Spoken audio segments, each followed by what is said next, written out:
राधे राधे दोस्तों, आज हम कार्तिक मास के बारे में संपूर्ण जानकारी जानेंगे। शास्त्रों में कार्तिक मास का विशेष महत्व बताया गया है।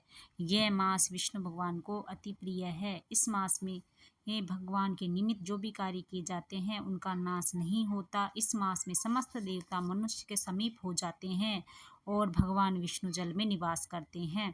इस मास में किए हुए स्नान, जप, तप, भोजन, व्रत, दान, वस्त्र, अन्न, धन, गोदान आदि को देवता विधिपूर्व ग्रहण करते हैं। जो दान देने में असमर्थ होते हैं वो प्रतिदिन प्रसन्नतापूर्वक श्री हरि के नामों का स्मरण करते हुए इस मास में गंगा स्नान करते हुए कार्तिक मास की कथा सुने या पढ़े तो भी वो अनंत पुण्य के भागी बन जाते हैं। दोस्तों, शास्त्रों के अनुसार भगवान कार्तिकेय ने इस मास में तारकासुर का वध किया था, तो इन्हीं के नाम पर इस मास का नाम कार्तिक मास पड़ा है।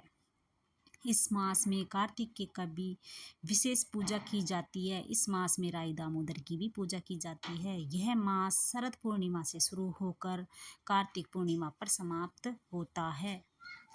अधिकतर भक्तजन शरद पूर्णिमा से कार्तिक पूर्णिमा तक जप, तप, ध्यान और व्रत करते हैं और कार्तिक महात्म्य का एक अध्याय रोज सुनते हैं या पढ़ते हैं। तो दोस्तों, कार्तिक महात्म्य के अनुसार कार्तिक मास के मुख्य 5 नियम माने गए हैं। इन नियमों के पालन करने पर ही कार्तिक व्रत पूरा माना जाता है।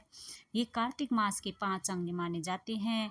इन्हें करने के योग कार्य भी कहा जाता है, जैसे सूर्य भगवान को अर्घ देना, गोदान। इसके अलावा 5 मुख्य कार्य भी हैं, वो यह हैं: प्रातः यानी ब्रह्म मुहूर्त में स्नान, तुलसी पूजन करना, हरि जागरण, दीपदान और उद्यापन। दोस्तों, 5 नियमों के पालन करने पर ही कार्तिक मास का व्रत का महाफल प्राप्त होता है, जिससे भगवान विष्णु की कृपा प्राप्त होती है। पहला नियम है प्रातः स्नान यानी ब्रह्म मुहूर्त में स्नान। जब तारे निकले हो तब, यानी सुबह 4 बजे के आसपास शौच आदि कार्यों से निवृत्त होकर यदि संभव हो तो तीर्थ अथवा किसी पवित्र नदी या जलाशय में स्नान करें। नहीं तो अपने घर में ही कुछ बूंदे गंगा जल की मिलाकर उसमें आंवला डालकर गंगा जी का भाव करके स्नान करें। हो सके तो साबुन का प्रयोग ना करें। कार्तिक मास में ठंडे जल से नहाने का बहुत ही बड़ा महत्व माना जाता है। एक तांबे के पात्र में या फिर मिट्टी के पात्र में जल भरकर छत पर रख दिया जाता है। अगले दिन उस जल से नहाया जाता है। एक पवित्र जलाशय के जल के बराबर वह पवित्र हो जाता है। तो हो सके तो आप ऐसा कर सकते हैं। दूसरा, आपको स्नान करने के तुरंत बाद सूर्य भगवान को अर्घ देना है। सूर्य भगवान को अर्घ देने के बाद ही आप अपना पूजन शुरू करें। प्रातः स्नान के पश्चात आप तुलसी जी का पूजन करें। विधि विधान से पूजन करके धूप, दीप आदि जलाकर प्रार्थना करें, आरती करें, कहानी कहें और परिक्रमा लगाएं। तुलसी जी के साथ पीपल, आंवला, केले के वृक्ष की भी पूजा करें और कथा सुने। इस महीने में तुलसी पूजन करने व सेवन करने का बहुत ही बड़ा महत्व है। तीसरा, प्रतिदिन तुलसी पूजन के बाद सुबह शाम दीपदान अवश्य करें। केले पर, आंवले पर और पीपल पतवारी पर भी दीपक आवश्यक रूप से जलाएं। आप अपने घर के मंदिर में पूजा करें। तुलसी पूजन के बाद हरि जागरण, भजन, तुलसी पूजन के बाद नित्य कार्तिक मास की कहानी सुने, पढ़ें। इसके बाद महात्म्य का एक अध्याय पाठ आपको नित्य करना है। अध्याय पूरे होने पर कार्तिक मास के अंतिम 5 दिन पंचभिकम यानी भीष्म पंचक की कहानी अवश्य सुनी। चौथा नियम है दीपदान। यदि सामर्थ्य हो तो कार्तिक मास में प्रथम दिन से जब तक कार्तिक पूरा हो तब तक एक अखंड दीप भगवान विष्णु के समक्ष अवश्य जलाएं। कार्तिक मास में सबसे प्रमुख कार्य दीपदान करना बताया गया है। कार्तिक मास में दीपदान का बहुत बड़ा महत्व माना गया है। इससे सुख, समृद्धि और मुक्ति मिलती है। कार्तिक महात्म्य के अनुसार भगवान विष्णु ने कुबेर जी से कहा था कि जो भक्त कार्तिक मास में मेरा पूजन व दीपदान करेंगे उसे कभी भी धन की कमी नहीं होनी चाहिए। 5वां कर्म होता है उद्यापन।